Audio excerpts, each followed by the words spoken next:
तुझे नहीं बोला। तो मैं वैसे तो पोएम्स और सॉन्ग्स लिखता हूँ, but this time I am trying first time I am trying to tell a story.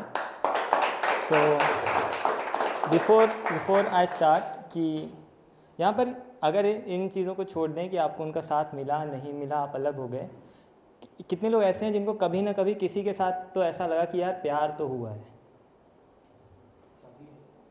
क्या बात है, दीवानों की टोली में अलबेला मस्ताना।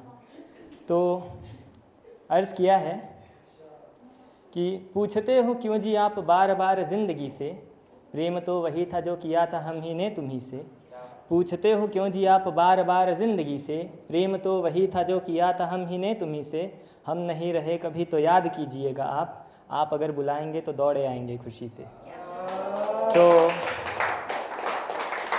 देखो, मैं भी कोई अलग बंदा तो हूँ नहीं, मुझे भी एक बार हो गया था।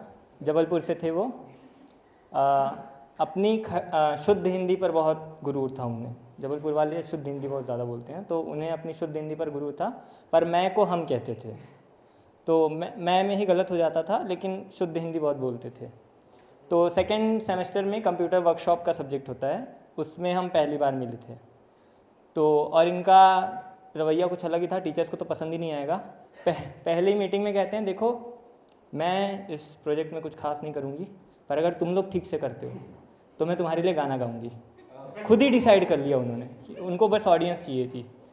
तो मैं थोड़ा नर्ड टाइप का आदमी हूँ, उस टाइम भी था, और मुझे डर भी लगता था, कोरोना बैच, तो लोगों से बात करने में थोड़ा डर भी लगता था, और लड़कियों से तो और ख़ासकर। तो मैंने ध्यान नहीं दिया, जो करना है करो, मुझे तो अपना प्रोजेक्ट करना था। तो क्योंकि मैं थोड़ा पढ़ाई में अच्छा था, टीम ने मुझे टीम लीडर बना दिया, उन्होंने अपने आप को चीयर लीडर बना दिया। और लेकिन बात यह है कि गाते बहुत अच्छा थे वो। शास्त्रीय संगीत जो होता है, इंडियन क्लासिकल म्यूज़िक, उसका उसके स्टूडेंट थे वो, और वायलिन बजाते थे। तो एक बार चौड़ में आके कहते हैं, चौड़ तो आप समझ ही गए होगे, इतना कॉन्फिडेंस। चौड़ में आके कहते हैं कि जानते हो हम शास्त्रीय संगीत के विद्योत्तमा हैं। तो जैसे आप सबके शक्ल पे क्वेश्चन मार्क आ गया, वो भी एक्सपेक्ट कर रहे थे कि मेरी भी शक्ल पे क्वेश्चन मार्क आ जाएगा कि भाई कौन विद्योत्तमा, कैसा विद्योत्तमा, पर भाई पंडित का बेटा है। मैंने पलट के जवाब दिया कि अच्छा जी, अगर आप शास्त्रीय संगीत के विद्योत्तमा हो तो मैं शास्त्रीय संगीत का कालिदास हूँ। तो मैं रेफरेंस के लिए स्टोरी बता देता हूँ। विद्योत्तमा जी बहुत ही विद्वान एक राजकुमारी थी, विजयनगर एम्पायर की, चोल से पहले आया था। तो और उनका डिबेट हुआ था शास्त्रार्थ बहुत बड़ा कालिदास जी के साथ, जिसमें कालिदास जी ने विद्योत्तमा जी को हरा दिया था।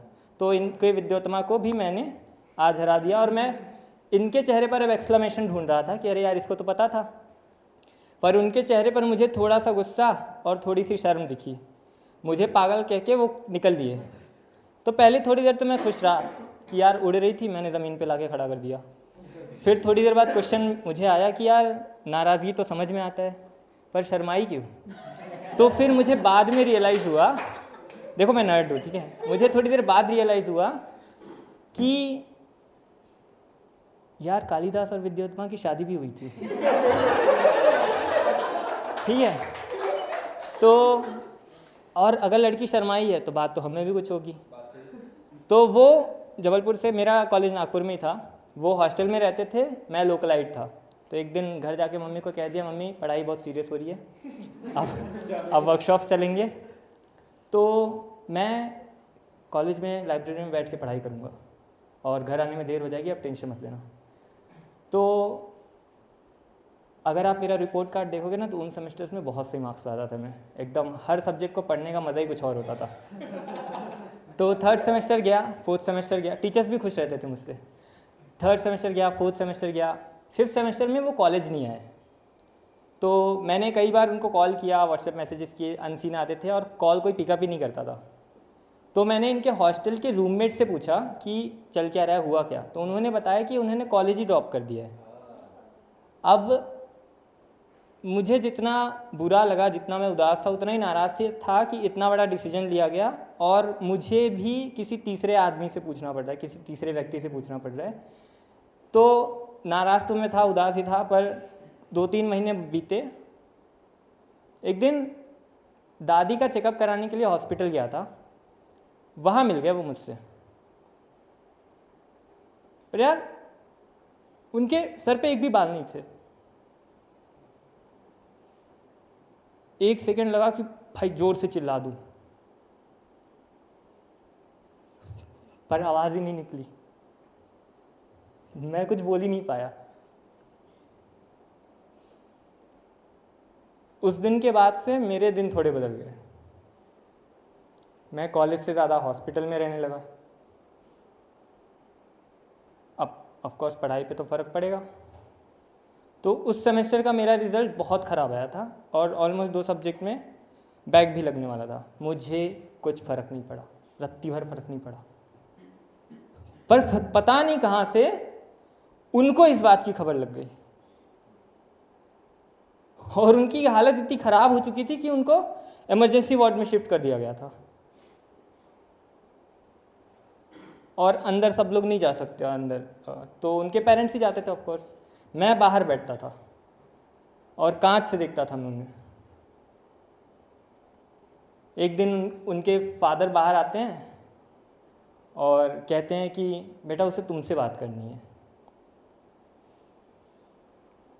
एक सेकंड तो इतना खुश हो गया ना भाई मैं बस थैंक यू अंकल बोल के अंदर चले गया। मुझे क्या पता था क्लास लगने वाली है अंदर। भाई कल की लड़की मेरी माँ बन गई। कहती है ऐसे ऐसे नंबर लाओगे तो कैसे चलेगा, पढ़ाई पर ध्यान नहीं दे रहे हो। हाँ, हाथ भी नहीं थे उसके, सिर्फ कंकाल रह गया था जिससे मेरे हाथों को पकड़ा था उन्होंने। और गीता की ज्ञान दिया जा रहा था मुझे कि देखो मरना तो सबको है, हम बस थोड़ा जल्दी जा रहे हैं। पर तुम तो पढ़ने में अच्छे हो ना, तुम पढ़ाई करो, अच्छे मार्क्स लाओ, अच्छी जॉब मिलेगी, माँ बाप का नाम रोशन करो, शायद यही कहना चाहते होंगे। पर जब माँ बाप पे आए ना तो जो स्माइल बनाई थी ना हमें दिखाने के लिए वो टूट गई और ज़ोर ज़ोर से रोने लगे। उससे कहते हैं कि हम तो बोझ है ना तुम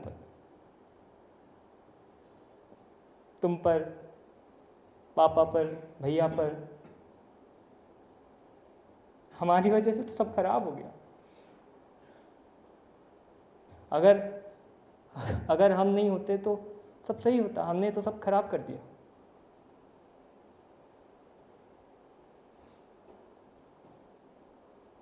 पर तुम देखो जब हम चले जाएंगे ना बस ठीक हो जाएगा। जब हम नहीं होंगे तब तुम्हारी ज़िंदगी इतनी मुश्किल नहीं होगी।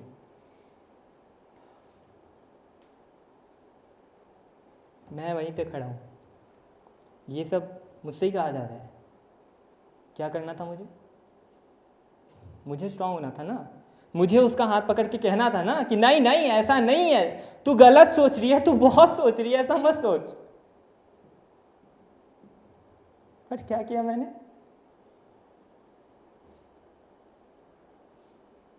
मैं बस चुपचाप खड़ा था वहां पर। इस हरामखोर के दिमाग में बस इतना चल रहा था कि उसके हाथ और जोर से मत पकड़, उसको दर्द हो रहा है।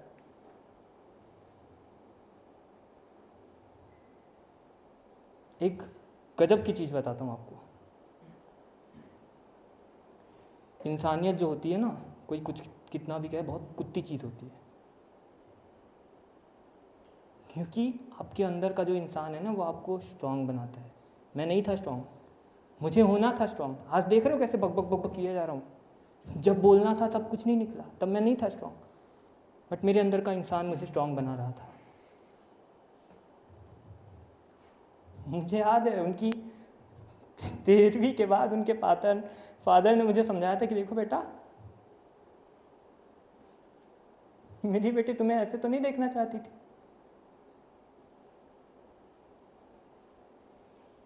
तुम अपने ऊपर ध्यान दो। और होता है ना, जब आप किसी अपने को खो देते हो, कुछ दिनों बाद आप रियलाइज़ करने लगते हो कि हाँ वो तो गए, अब तो लाइफ चलती रहेगी, अब हमें भी चलना चाहिए। मैं भी समझ गया था भाई, लाइफ तो चलती रहेगी। मुझे याद है मैं पढ़ने बैठ गया, टेबल पर मेरी बुक है और उस पर सिर्फ आंसू गिर रहे थे मेरे। कोई नहीं था मुझे ज्ञान देने के लिए, ना मुझे किसी से कुछ कहना था, मैं बस रो रहा था आराम से। और एक आज का दिन है, पूरी कहानी में सोचता रहा कि एक पॉइंट आएगा जब मैं उनके बारे में सोचूंगा और टूट जाऊंगा, जब मुझे उनकी याद इतनी बुरी तरीके से आएगी कि मैं रो दूंगा। पर साला उनकी शक्ल सामने आ गई और मैं रो भी नहीं सका। जैसे भगवान भी कह रहा है, साले तू इस लायक नहीं है कि उन्हें याद करके रो सके।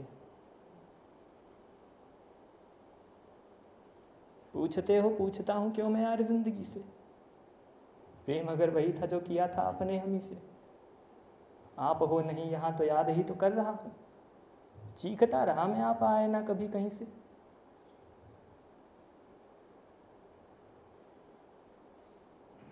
मेरा नाम संभव है और माफ़ी चाहूँगा यार, मेरी कहानी में कोई सीख नहीं है, सिर्फ एक चीख है।